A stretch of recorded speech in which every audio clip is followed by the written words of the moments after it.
ही ओरड चालली होती की पाणी मिळणार नाही आम्हाला, जुन्नर शहराचं काय होईल, जुन्नर शहराच्या पुढच्या आमच्या शिरोडीपर्यंतच्या गावाचं काय होईल. पण तसं नाहीये. आपलं पाणी आपल्या हातामध्ये आहे. आजही पाणी लोचं 142 एमसीटी पाणी आपल्या हातामध्ये आहे. आजही उद्याही जून जुलैपर्यंत, जुलैच्या अखेरपर्यंत आपण ते पाणी पिण्यासाठी कधीही बोलू शकतो. आपल्याला अडचण नाही. येडगाव आपल्या संपूर्ण शिरोडीच्या शेतकऱ्यापर्यंत ते पाणी न्यायला काय अडचण नाही. पण माझी विनंती फक्त शेतकऱ्याला एवढीच आहे, आपल्याकडे पाणी आहे म्हणून आपण जर 12 तास मोटर चालू ठेवल्या, त्याचं जर नियोजन केलं नाही आणि त्याचा जर विचार केला नाही तर निसर्ग आपल्याला माफ करणार. त्यामुळे आठवड्यातून आपल्याला जे काही सध्या आपल्या फळबागा वाचवायचे आजही शेवटच्या टप्प्यामध्ये नाहीये. आपण शेतकरी आहे, आम्ही शेतकऱ्यांची मुलं आहोत. इथला प्रत्येक बसलेला अधिकारी हा शेतकऱ्यांचाच मुलगा आहे. त्यामुळे माझी विनंती आपल्याला फक्त एवढीच आपल्या माध्यमातून माझ्या शेतकरी बांधवांना, ज्या लोकांना राजकारण करायचंय त्याच्या नादी लागूच नका पडत. कारण या राजकारणामुळे काय तोटा होतो तुम्हाला मी सांगतो की ह्या सगळ्या आता या मीडिया, पूर्वी असं नव्हतं 5 वर्षापूर्वी इलेक्ट्रॉनिक मीडिया नव्हती, सोशल मीडिया नव्हती. त्यामुळे इथं काय होत होतं, कसं पाणी येतं, किती पाणी शिल्लक लागतं काही कळत नव्हतं. पण आता आपण थोडं जर एकत्र जमलो आणि हे नगर सोलापूर करमाळ्यापर्यंत जी लोक आज श्वास घ्यायच्या पाण्याचा पिण्यासाठी, त्या मंडळींना मात्र वेळोवेळी कळतं की इथं पाण्यासाठी नेहमीच आम्हाला अडवलं जातं आणि आम्हाला पाणी खाली येत नाही. मग त्यावेळेला ट्रोल होतो आणि तो ट्रोल कुठपर्यंत जातो, तो 100% मंत्री महोदयापर्यंत, मुख्यमंत्र्यांपर्यंत, कलेक्टरपर्यंत जातो. दोन्ही कलेक्टर, नगर असेल, पुणे असेल, सोलापूर असेल. मग अशा वेळेला आपल्या पाण्याला दबाव येतो. या राजकारणी मंडळीला असं वाटतं की आम्ही थोडं एकत्र जमून लोकांना हाताशी घेतलं म्हणजे आमची TRP वाढली. पण नुकसान कुणाचं तुम्ही करताय, नुकसान शेतकऱ्यांचं करताय. आता सुद्धा मी तुम्हाला सांगतो, शेवटचं येडगावचं आवर्तन जेवढा खाली चाललंय आणि आपलं पाणी कराडे साहेब इथं बसलेले आहे, महसूल इथं बसलेले आहे, त्यांना प्रांत बदलण्याच्या काळामध्ये येऊन गेले. आज निवडणुकीच्या संपूर्ण आता उद्याच्या असलेल्या याच्यामध्ये मतमोजणीच्या ज्यामुळे काही अधिकारी म्हणजे येऊ शकले नाहीत. परंतु आमची वारंवार चर्चा झाली की सातत्याने जर या शेतकऱ्यांना वेळोवेळी जर रस्त्यावर बाहेर काढलं, अधिकाऱ्यांना सोडलं तर दबाव त्यांचा वाढण्यापेक्षा आपल्यावर प्रशासनाचा वरतून दबाव वाढतो. ही मात्र चिंतेची बाब आहे. त्यामुळे काय झालं की आता आपल्याला माहित होतं की हे पाणी आता बंद व्हायच्या वेळेला सरळ शेवटी पुन्हा नदीला पाणी 2 दिवसात मिळणार आहे.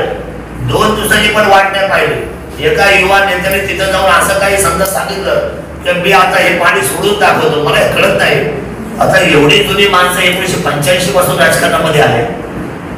गुंजाळवाडीला रस्ता होणार आहे, त्याचे पैसे पडले, त्याचे संपूर्ण वर्क ऑर्डर हातामध्ये, वर्क ऑर्डर म्हणजे जॉब चालू करायचा आहे. तरी 4 दिवस आधी खोटं आंदोलन केलं. काय मिळवलं तुम्ही?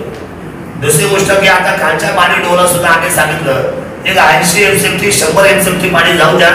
दिलीप वळसे पाटलाच्या शिरूरला पाणी पाहिजे. त्यांनी विनंती केली, ते ज्येष्ठ नेते एवढं ठरवून सांगून सुद्धा आणि सांगितलं की ते 1.5 दिवसामध्येच बंद होणार आहे.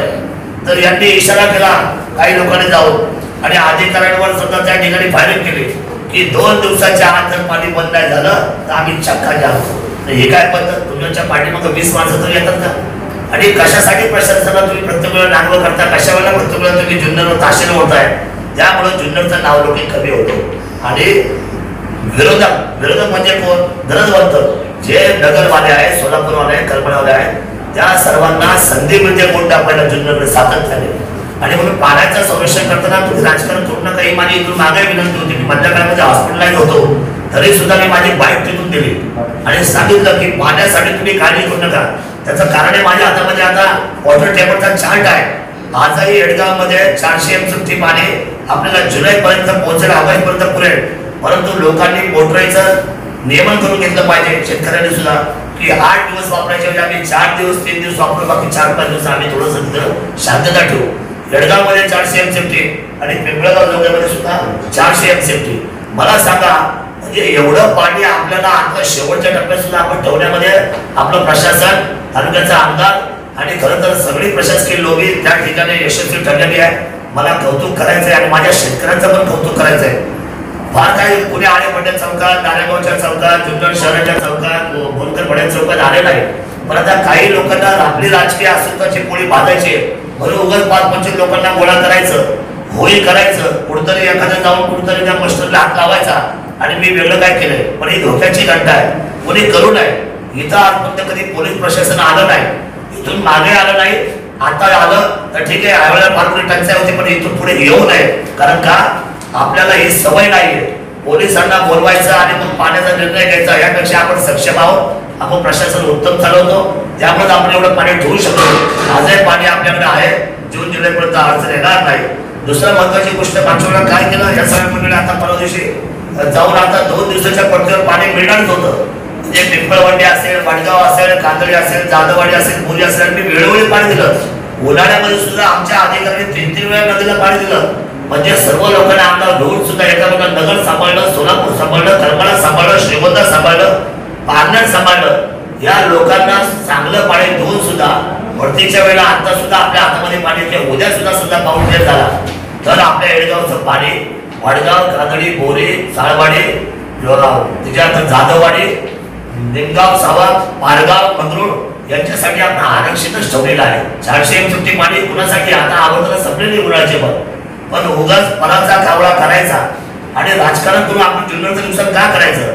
मला अतिशय विनम्रपणे सांगावं लागेल की या सगळ्या गोष्टी ज्या एस्टनच्या या ज्या केल्या त्या फक्त नावापुरत्या केल्या, या करू नये. लोक हुशार आहेत आणि मला अतिशय अनेक महत्वाची गोष्ट सांगायची आहे की उन्हाळ्यामध्ये 4.5 TMC पाणी द्यायचं उन्हाळा आवर्तनच्या कालावधीमध्ये द्यायचं ठरलं होतं आणि विशेषत्वाने आपण 4.5 TMC पाणी देण्यामध्ये यशस्वी ठरले महाराष्ट्राच्या राज्याला. मुख्यमंत्र्यांनी पण कौतुक केलं, जलसंपदाचा पण फोन झाला माझा परवा दिवशी. महाजन साहेब म्हटले की खरोखर चांगलं नियोजन, कमी पाण्यामध्ये. तसं पाहिलं गेलं तर मधल्या काळामध्ये डिंबा अचानकपणे फुटल्यामुळे डिंब्याचं पाणी आपल्याला घेता नाही आलं. जवळजवळ दुरुस्तीमध्ये डिंब्याचे अनेक महिने खर्च झाले, पण तरी सुद्धा आवर्तन देण्यामध्ये जुन्नर पाठीमागे हटलं नाही. जुन्नरच्या अधिकाऱ्यांनी त्या ठिकाणी आपल्या प्रशासकीय बाजू अनुभव पणाला लावले. मग त्याच्यामध्ये आमचे या ठिकाणी सन्मान्य बागुल असतील, डोंगरे मॅडम असतील, आमचे मांडे असतील, आमचे देवकर साहेब असतील, अजूनही इतर सगळे अधिकारी, डावरे मॅडम असतील, सगळे जे अधिकारी आहेत यांनी अतिशय सुवास काळे रिटायर झाले तरी ते नियोजनामध्ये आले.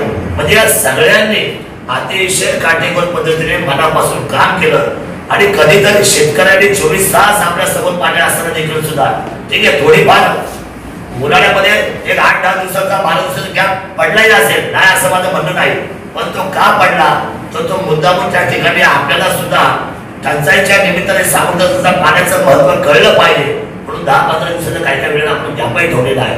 पण याचा अर्थ असं नाही की पालकत्वाच्या नात्याने जुन्नरच्या व्यवस्थेच्या निमित्ताने आपण